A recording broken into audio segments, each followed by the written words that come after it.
Doctor Mohammad ইউনূসের জমানা, এই জমানা নিয়ে আসলে অনেক কিছু বলার আছে। উনি 30টি দল নিয়ে বসেছেন এবং এই 30টি দল বহুবার আমি বলেছি এর অর্ধেক দল আমার পরিবারের সদস্যের সমান নাই। এই দলের কাছে কি দলগুলো 30টি দলকে এই দেশকে লিজ দেওয়া হয়েছে? কথা কি দিতেনি কথা না রাখার জন্য? কেননা উনি রোহিঙ্গাদেরকে কথা দিয়েছিলেন এই রমজানে তারা নিজের বাড়িতে ঈদের জামাত পড়বে। এখন উনি কোনো খবর নিচ্ছেন না, রোহিঙ্গাদের যায়ও না, উনি যাচ্ছেন না। উনি, আমি বললাম মিসকে শয়তান। তারপর উনি বলেছিলেন আমার সমালোচনা করেন মন খুলে, তারপর সমালোচনা করলো আর আনিস আলমগীরকে ধরে নিয়ে বন্দী করে দিল, আবু আলম শহীদ খানকে বন্দী করে দিল। উনি তো বলেছিলেন যে আদালতকে উনি স্বাধীন করবেন, এই যে সংস্কারের মধ্যে আছে আদালত স্বাধীন হয়ে যাবে, তাহলে কি উনি আদালতকে প্রভাবিত করতেন? না হলে আদালত কেন এরকম করবে? এই জন্য আমি বলছি ডক্টর মোহাম্মদ ইউনূস ক্ষমতা নেওয়ার সাথে সাথে এক্সিকিউটিভ অর্ডারে তার বিরুদ্ধে মামলাগুলো প্রত্যাহার করে নিয়েছে এবং তারপরে সে যত এই আপনার গ্রামীণ ব্যাংকের নামে, গ্রামীণ ফোনের নামে নানানভাবে তিনি লুটতরাজ করেছে। এমন বলে যে তাকে আগে তো পারমিশন দেওয়া হয়নি, এই জন্য আপনি উত্তরা দিয়ে বাড়ি যান, পুরা অঞ্চলটা তার। সেটা হয়তো উনি কিনেছেন। হ্যাঁ কিনেছেন, তো টাকা করতে পাইল। গ্রামীণ ব্যাংক তো আয় করার কথা না, এটা তো নন প্রফিটেবল অর্গানাইজেশন। তার থিওরি উনি বক্তৃতা দিলে অনেক টাকা পান, এটা আমরা জানি। অনেক টাকা দিয়ে দিয়ে বাড়ি কিনে ফেলানো যায় না, অনেক টাকা দিয়ে দিয়ে বাড়ি কিনতে ভালো নাই। উনি এমনই ছোট মানসিকতার, দুটো উদাহরণ দিই, যে উনি নোবেল প্রাইজ পেয়েছেন, অনেকে বলে নোবেল প্রাইজ টাকা পয়সা দিয়ে পাইছে, এটা বাদ দেন, পাইছে তো সেটার উপরে ট্যাক্স মকুব, আরও যদি ভবিষ্যতে কেউ ট্যাক্স লাগবে না গেল। দুই হলো দেখেন প্রথম সংসদ অধিবেশনে তাকে দাওয়াত করেছে, সে গ্যালারিতে বসে আছে। বলেন কতটা ছোট মানসিকতার হলে হয় যে ইলেকশনই দিতে চায় না মানুষ, বিশ্বাস দিয়েছেন, মানে উনি ইলেকশনের ব্যবস্থা করেছেন, বাধ্য হয়ে করেছেন, দেশ অচল বানায় ফেলছে, সে বুঝে ফেলছে।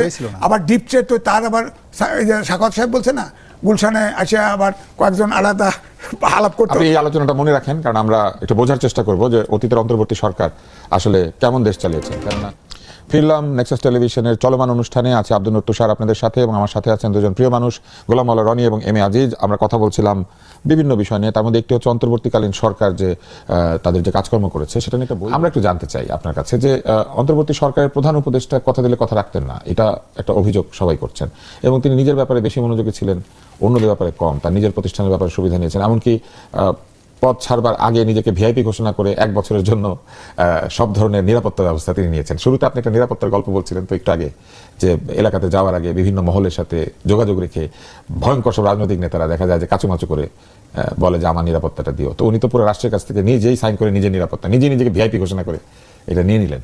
আপনার কি মনে হয় আসলে গত অন্তর্বর্তী সরকার কি কথা দিয়ে আসলেই কথা রাখে নাই? মানে তাদের বিরুদ্ধে যদি অনেক কথা বলতে হয় তাহলে এটা রীতিমতো মহাকাব্য হয়ে যাবে। কিন্তু একথাও সত্য যে পরিবেশ এবং পরিস্থিতিতে শেখ হাসিনার পতন হয়েছিল, ওই সময়টিতে জাতি যেভাবে ঐক্যবদ্ধভাবে ডক্টর মোহাম্মদ ইউনূসের উপর নির্ভর করেছে, তাকে বিশ্বাস করেছে, ভালোবেসেছে, এটা আমার দৃষ্টিতে নজিরবিহীন বাইরে। তো সেই ভালোবাসার জন্য তার যে মর্যাদা দেওয়ার দরকার ছিল, তার যে অ্যাক্টিভিটি করার দরকার ছিল, এটা তিনি করতে পারেননি বা তিনি করেননি। এবং এখন সেটাকে তিনি ইচ্ছা করে করেননি নাকি তার পারিষদ বর্গের কারণে করেননি, এটা প্রশ্ন সাপেক্ষ। কিন্তু যদি তার কতগুলো ক্যারেক্টারিস্টিক দেখা গেল যে যখনই ডক্টর মোহাম্মদ ইউনূস রাষ্ট্র ক্ষমতা পেলেন, মুহূর্তের মধ্যে তার যেখানে যত কানেক্টিভিটি আছে সবাইকে তিনি তার মতো করে প্রতিষ্ঠিত করলেন। এটা সাধারণত কৃপণ মানুষের একটা লক্ষণ। কৃপণ মানুষ তার নিজস্ব সম্পদ থেকে কখনো কিছু করে না কারোর জন্য, আপনজন কাউকে করে না সাইকোলজিক্যালি।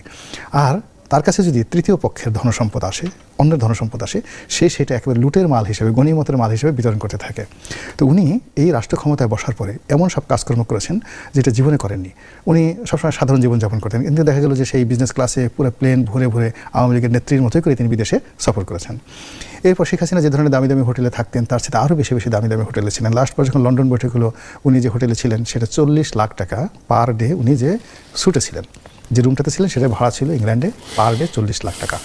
এই যে রিজেস নাকি জানেন হোয়াটএভার মেবি, কিন্তু এই জিনিসটি উনি কখনো না নিজের টাকা দিয়ে কখনো করেন। অথচ উনি কিন্তু নিজের টাকাতে যদি এইভাবে করতেন যে ঠিক আছে আমি সবসময়, উনি কোথাও গেলে তো ওনাকে যারা মানে অতিথি হিসেবে নিয়ে যান তারাই তার থাকা খাওয়ার ব্যবস্থা করেছে, বাট তারা সেই জন্য উনি রাষ্ট্রকে ওইভাবেই দেখেছেন উনি অতিথি হিসেবে। উনাকে কখনো যেতে জন্য তো অতিথি ভবনেই, পরে এটাকে প্রধানমন্ত্রী বাসভবন বানাতে বাধ্য হলো। ব্রিটেনে গেছে, প্রধানমন্ত্রী পালাইছে। না ওনার সাথে দেখা করতে হবে। উনি যে লোকের কাছে গিয়েছে, আপনি একটা জিনিস দেখবেন, ওখানে খুব সাধারণ হোটেল, বিদেশে শুনেন ডক্টর মোহাম্মদ ইউনূস অনেক চাটাম ছাড়তে পারেন। উনি যাদের দ্বারা ইনভাইটেড হয়েছেন তার সাথে বড় বড় প্রতিষ্ঠান দ্বারা আমি গোলাম মোল্লা রনি ইনভাইটেড হয়ে বিদেশে ভ্রমণ করেছি বিভিন্ন সরকারি প্রতিনিধি রূপে। তো তারা সর্বোচ্চ প্রোটোকলে, আমি যেমন টোকিওতে গিয়েছি, ডক্টর মোহাম্মদ ইউনূসকে তো কোনো রাষ্ট্রইভাবে দাওয়াত করে নেয় না, বিভিন্ন এনজিও নিয়েছে, বিভিন্ন প্রতিষ্ঠান নিয়ে তাকে কতটুকু ট্রিটমেন্ট দিতে পারে এটা তো আমরা আন্দাজ করতে পারি। তো সেই দিক থেকে তিনি এই যে সরকার আসার পরে সরকারের অর্থ, তো এখানে কোনো অফিসিয়াল কাজে যান নাই আসলে। কোথায় যখন তুমি লন্ডনে গিয়েছিলে? না না, সে যেখানেই যত কাজে গেছে এই 17 মাসে সে যা কিছু করেছে, যত টাকা রাষ্ট্রের ব্যয় করেছে, এটা তার ব্যক্তিগত জীবনের সাথে মানানসই ছিল না। এক। 2 নম্বর হলো তার প্রতিষ্ঠানে যারাই তার আপনজন চাকরি করেছে সবাইকে তিনি ঠকিয়েছেন। অনেক গ্রামীণ ব্যাংক, আমি তাকে নিয়ে যখন প্রশংসা করেছি অনেক লোক রাগ হয়ে গেছে। সে বলছে আমি গ্রামীণ ব্যাংকের ডিএমডি ছিলাম, আপনি আমার চেয়ে বেশি জানেন। তার গ্রামীণ ব্যাংকের কর্মচারীরা আন্দোলন করছে, আইনে ছিল যে প্রফিটের 5% শেয়ার করার কথা ছিল, তারা চাকরিচ্যুত হয়েছেন, উল্টা দিকে তাদের সেই আইন তিনি মানেন নাই এইরকম অসংখ্য। এবং আইনটা তিনি যে মানেন নাই এটা আসলে দেশে তখন এই আইনটা ছিল, এবং এইবার তিনি এসে সেই আইন নাকি নাড়াচাড়া করেছেন। আচ্ছা, তো এরকম তার যে ক্যারেক্টারিস্টিক্স, তার বাইরে গিয়ে তিনি যখন সুযোগ পেলেন, একে ধরে নিয়ে প্রেস মিনিস্টার বানাও, একে ধরে নিয়ে সচিব বানাও, ফুল মানে যেই লোক দেখা গেল জীবনে বিসিএস এর প্রিলিমিনারিতে চান্স পেত না, তাকে ধরে নিয়ে একটা পূর্ণ সচিব বানিয়ে ফেলা হলো, বিভিন্ন জায়গাতে বিভিন্ন পদ পদবি দেওয়া হলো। এতে বোঝা যায় যে এটাকে তিনি একটা গনিমতের মাল, লুটের মাল হিসেবে ট্রিট করেছেন। জনগণের বিশ্বাস এবং ভালোবাসা হিসেবে তিনি এটাকে সম্মান দেখানি। ফলে তার উপরে আল্লাহর যে নিয়ামত ছিল, বরকত ছিল। শুনুন, আপনি যখন অযাচিতভাবে কোনো একটা জিনিস পাবেন, ধরে নেবেন যে এটা আপনার জন্য একটা ব্লেসিং, এই জন্য সেটা পেয়ে সেটা মর্যাদা করতে না পারেন। এই জন্য এটা তার জন্য ফলে এটা তার জন্য এতটা বুমেরাং হয়ে গেছে যে এখন চারিদিকে শুধুমাত্র ফাঁসির দড়ি নাচানাচি করতেছে। আমি আজ আপনার কাছে আসি, আমাদের হাতে বেশি সময় নাই, আমরা আসলে মুগ্ধ হয়ে জনাব গোলাম মাওলা রনির যে বিশ্লেষণ সেটা শুনছিলাম। এই যে একটা পরিস্থিতি তৈরি হয়েছে, যে পরিস্থিতিতে উনি যা যা কথা দিয়েছেন সেই কথাগুলি রাখেন নাই, এবং অনেক কথাই রাখেন নাই, সব যে রাখেন নাই তা নয়, অনেক কথাই রাখেন নাই। এবং তারপরে আমরা দেখলাম উনি রোহিঙ্গাদের দেওয়ার কথা রাখলেন না, আমরা দেখলাম যে আমাদেরকে যে কথা দিয়েছিলেন সেই কথাও ঠিক মতো রাখলেন না। উনি বিদেশে দেখেন, অনেকেই আমাদের জাতির দুর্ভাগ্য, আমিও তার পক্ষে লিখেছি পত্রিকায়, ছোট পত্রিকায় লেখা ছাপাইছি, তার লেখা কেউ ছাপে না, যখন 6 তলায় উঠায় তার পক্ষে টকশো কথা বলেছি, কারণ আমি মনে করেছি উঠানামা করছে, আমি তাকে মনে করছি সে একটা বিখ্যাত লোক, এইটা আমাদের দেশটাকে যত কিন্তু যখন সে গ্রামীণ ব্যাংক ছাড়তে চায় না, তার গ্রামীণ ব্যাংক আদেশে তৈরি হয়েছে, এটা অন্য যে ব্যাংকগুলি স্বায়ত্তশাসিত ওরকম একটি ব্যাংক, সেই ব্যাংকের 67 বছর ছিল রিটায়ারমেন্টের, সে রিটায়ারমেন্ট নিতে চায় না, সে সুপ্রিম কোর্ট পর্যন্ত কেস করেছে, হেরে গেছে। হ্যাঁ, পরে তো বুঝলাম সেটা তো আসছে সেই দেশটাকে ফোকলা করে দেওয়ার জন্য, বাইরের কোনো এজেন্ডা বাস্তবায়ন করার জন্য। তার কিসের 3-0? তার 3-0 বলেন প্রপার্টি, এখন তো সারা দেশটা আউলে ফেলাইছে, সারা দেশে মধ্যবিত্ত, নিম্ন মধ্যবিত্ত চলে গেছে, নিম্ন মধ্যবিত্ত হতদরিদ্র। বিশ্বব্যাংকের রিপোর্ট 3 কোটি লোক বেকার, 3 কোটি লোক দরিদ্র হয়ে গেছে, বানায় দিছে, কারণ সে তো লুটপাট করছে। ধরেন লুটপাটের অন্ত নাই, তার হিসাব আমার কাছে আছে। সে সব বিদেশি, তার ওই যে অনেক কমিশন করছে, তার সরকারের ভিতরে সব বিদেশি ভালোবাসা ডেকে এনে এর ভিতরে ঢুকাইছে 17 জন, তাকে সহ 17 জন। হ্যাঁ, সে বিদেশি। আমি তো বলতাম, বহুবারই বলেছি, এটা তো আমরা বর্গী সরকার, বিদেশি সরকার, লুটপাটের সবগুলোর ভিতরে দুদকে শুরুতেই তার নিজের মামলাগুলি তিনি এক্সিকিউটিভ অর্ডারে সেটা তুলে দিয়েছেন। তারপরে গ্রামীণ ব্যাংক আদেশে তৈরি হয়েছে, সেই ব্যাংককে ক্ষুদ্র ঋণে ট্রান্সফার করে তার সব সুদ মাফ করে দিছে, এবং তাকে 1200 কোটি টাকা ওখান থেকে ডিভিডেন্ড লুট করছে সে। হ্যাঁ, ওই কারণ ওখান থেকে তো তার ট্রাস্ট আছে, তো তার ফ্যামিলি দেখার জন্য ওই গ্রামীণ ব্যাংকের ট্রাস্ট আছে, ওখান থেকে সে টাকা মারে। সে তো টাকা যেখানে মারার কোটাতে ছাড়ে নাই। ডক্টর মোহাম্মদ ইউনূস ঈদের পরে কি করতে পারেন? উনি একটা স্বপ্ন নিয়ে, ভালোবাসা নিয়ে, প্রেসিডেন্ট হওয়ার একটা আশা ভরসা নিয়ে মূলত বিএনপির সঙ্গে একটা নেগোসিয়েশন করেছেন বলে ব্যাপক আলোচিত হয়।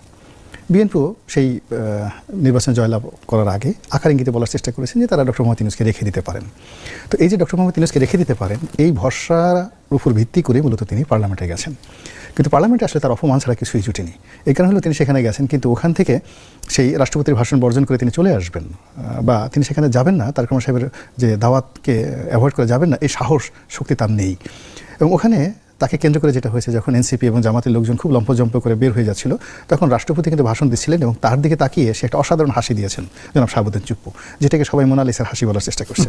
শুধু হাসি দেয় নাই, সে একটা চোখ টিপে মেরে দিয়েছে, এবং এমনভাবে চোখ টিপ মেরেছে যে দেখো দেখো দেখো, তুমি কোথায়, আমি কোথায়, আমাকে 17 মাস যে অপমান করেছো, আজকে দেখো প্রকৃতির দয়ায় মানে আমি কোথায়, কি বলছি, আর তুমি আমার বসে বসে আমার কথা শুনতেছো বলে। আপনি দেখবেন যে ওই ভিডিও ফুটেজ দেখবেন রাষ্ট্রপতি অসাধারণভাবে একটা চোখ টিপ মারছে। এবং আরও একটা ব্যাপার, যখন রাষ্ট্রপতি চোখ টিপ মারছে প্রায় কাছাকাছি সময় তারেক রহমান সাহেব একটা মুচকি হাসি দিয়ে সেও একটা চোখ টিপ মেরেছে। এখন সে কি ইউনূস সাহেবকে চোখ টিপ মারছে না কাকে মারছে, আই ক্যানট আন্ডারস্ট্যান্ড, বাট আমি ভিডিও ফুটেজে দেখেছি মাননীয় প্রধানমন্ত্রী তিনি একটা, আমি নিশ্চিত, মানে শতভাগ নিশ্চিত, আমি এখানে লাইভে বলতেছি, দায়িত্ব নিয়ে বলতেছি যে মানে ইউনূস সাহেবকে নিয়ে না কাকে নিয়ে বলছে, কিন্তু সে এইভাবে একটু তাকিয়ে একটা চোখ টিপ মারছে, হেসেছেন, এবং তার সাথে সাথে চোখটা মানে, এবং ডান চোখ না বাম চোখ এটা আপনি দেখলে বুঝতে পারবেন। এগুলো ওই যে শক্তিটা আছে, সেই শক্তিটা কিন্তু নিঃশেষ হয়ে যায়নি, বরং আরও পাওয়ারফুল হয়েছে। এর কারণ হলো ওই সময়টিতে পুলিশের যে অস্ত্র লুট হয়েছে, এসএসএফের যে অস্ত্র লুট হয়েছে, সেগুলো কিন্তু এখন পর্যন্ত উদ্ধার করা হয়নি। এটা তো একটা শক্তির কাছে আছে। যে শক্তিটা ওই কাজটা করেছে, তাদের নেতৃত্ব যদি ডক্টর মোহাম্মদ ইউনূসের কাছে থাকে, then he is a dangerous element for the government, এতে কোনো সন্দেহ নাই।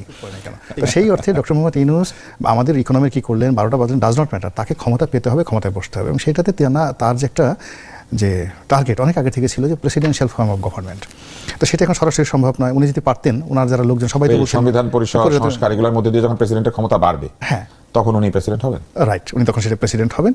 এবং এই জিনিসটা করার জন্যই উনি মূলত ওনার যে সফট পাওয়ার আছে, হার্ড পাওয়ার আছে, ওনার যে মানি পাওয়ার আছে, ইনফ্লুয়েন্স আছে, সব জিনিসগুলো তিনি ব্যবহার করবেন। আর সেই ব্যবহার করার জন্য তার সরকারের সাথে যাতে সম্পর্কটা নষ্ট না হয়, এই জন্য তিনি ওই পার্লামেন্টে উপস্থিত থেকে একসঙ্গে চাণক্য নীতি, মানে একদিকে ডান হাত রাখছেন, আরেকদিকে বাম হাত রাখছেন। এটা সরকারের জন্য এটা একটা ওয়াকআউটের সাথেও আছেন, রাইট, ওয়াকআউটের সাথেও আছেন, আর এই পক্ষের সঙ্গে ওই যে একটা নতুন বাগধারা চালু হয়েছে, জিরাফেও আছে, ধর্মেও আছে, রাইট, উনি সেই নীতি নিয়েছেন। সেই নীতি নিয়েছেন। আমরা গোলাম মাওলা রনির কাছ থেকে একটা সম্ভাবনার কথা শুনলাম যে রমজানের রোজার শেষে এটা ঠিক আছে, শক্তিশালী এটা প্রেসিডেন্ট আর আপনি শক্তিশালী বলেন, সে ভাবছে জুলাই সনদ যদি পাস হয়, অর্থাৎ এই তাফালিং করে যদি এটা এগ্রি করানো যায়, তাহলে সে প্রেসিডেন্টের অনেক ক্ষমতা হবে, মাথায় বসলে তো সে অর্ধেক ক্ষমতার অধিকারী হয়ে যাবে। হ্যাঁ, এই সুযোগটা রসায়ন হলে গ্যালারিতে সে যায় কি করে বলেন? গ্যালারিতে তাকে নিশ্চয়ই বিএনপি দাওয়াত করছে, নাহলে গ্যালারিতে যাবে কি করে? ঢুকলো করে গ্যালারিতে গেছে, গ্যালারি যায় বসছে, কত ছোট মানুষকে তার আপনি খেয়াল করেন। এখন আপনি দেখেন, সে যদি এই দেশটা গড়ার জন্য দায়িত্ব নিত, বলে যে ছাত্ররা নিয়োগ করতে, তাহলে নেপালের যে আপনি দায়িত্ব নিল যে নারী, সে প্রধান বিচারপতি ছিল, সে প্রধানমন্ত্রী হয়ে প্রথমেই ছাত্রদেরকে শিক্ষা প্রতিষ্ঠানে ফেরত দিয়ে দিয়েছে। সে বলেছে, একটা কমেন্ট করেছে, আমরা বাংলাদেশ হতে দেবো না। কি লজ্জাকর, কি লজ্জাকর। 6 মাসের সে নির্বাচন ঘোষণা দিছে, ওখানে একটা তরুণ 35 বছর, নোবেল বিজয়ী নাই, সেজন্য ওরা চাইলেও তো বাংলাদেশ হতে পারবে না। না, এই জন্য নির্বাচন হয়েছে। দেখেন, এই জন্য শুধু পাহাড়ে উঠালো। উনি যদি ক্ষমতা ছাড়তে চাইতেন, গ্রামীণ ব্যাংকও নাই, নেপালে গ্রামীণ ব্যাংকও নাই, গ্রামীণ ফোনও নাই, গ্রামীণ ফোনও নাই, কিছু নাই। তো উনি যদি 6 মাসের ভিতরে নির্বাচন দিত, আওয়ামী লীগ যে পরিমাণে হেট্রেড ছিল, কয়টা আসন পেতে বলেন? এমনিতেই নেপালের মতোই হইতো, কিন্তু দেয় নাই সে, কারণ সে এখন আবার দেখেন 3 মাস নির্বাচন দিছে এসে অনেক পরে। তাড়াতাড়ি নির্বাচন দিলে কিন্তু তরুণদের অনেক ভালো ফলাফল করার সুযোগ ছিল। এই তরুণরা যদি সরকারে অংশগ্রহণ না হইতো, এই তরুণরা যদি নেপালের মতো, দেখেন ওই উনি প্রকারান্তরে তরুণদের ক্ষতি করেছেন, পুরা ধ্বংস করে দিছে। এই সবগুলো এখন কেউ বিসিএস দিতে চায় না, তারা কোঠা আন্দোলন শুরু করছে, পাস করবে, সোজা এমপি হতে চায়, মন্ত্রী হতে চায়, সোজা। এই তরুণ শেষ, তরুণ 8টা জেনারেশন নষ্ট করে দিচ্ছে সে। তো আমাদের এই দেশটাকে ফোকলা করে ফেলছে সে তরুণদেরকে। আমার মতো বোকা তার পক্ষে টকশো করছি, লিখেছি, আমি তো ভুল করেছি। এবং কালবেলায় আমার লেখা আছে, তো বড় পত্রিকা ছাপে না, কালবেলা ছাপছে রিকোয়েস্ট করে, কালবেলা ছাপিয়ে দিয়েছে, তো লেখা আছে, তার পক্ষে লিখছি। অনেক টকশোতে গিয়ে আমি বহুত হ্যাকেল হয়েছি, বহুত হ্যাকেল হয়েছি। এবং আমি বলবো ডক্টর মোহাম্মদ ইউনূস পুরা এই দেশটাকে নষ্ট করে দিচ্ছে একদম। তো আমরা আজকের অনুষ্ঠানের শেষ প্রান্তে পৌঁছে গিয়েছি, আড্ডাটা জমাট হচ্ছিল। আমাদের আজকের আলোচনার শেষ প্রান্তে পৌঁছে আপনাদের দুজনকে ধন্যবাদ জানাই। আমরা মন খুলে কথা বলেছি।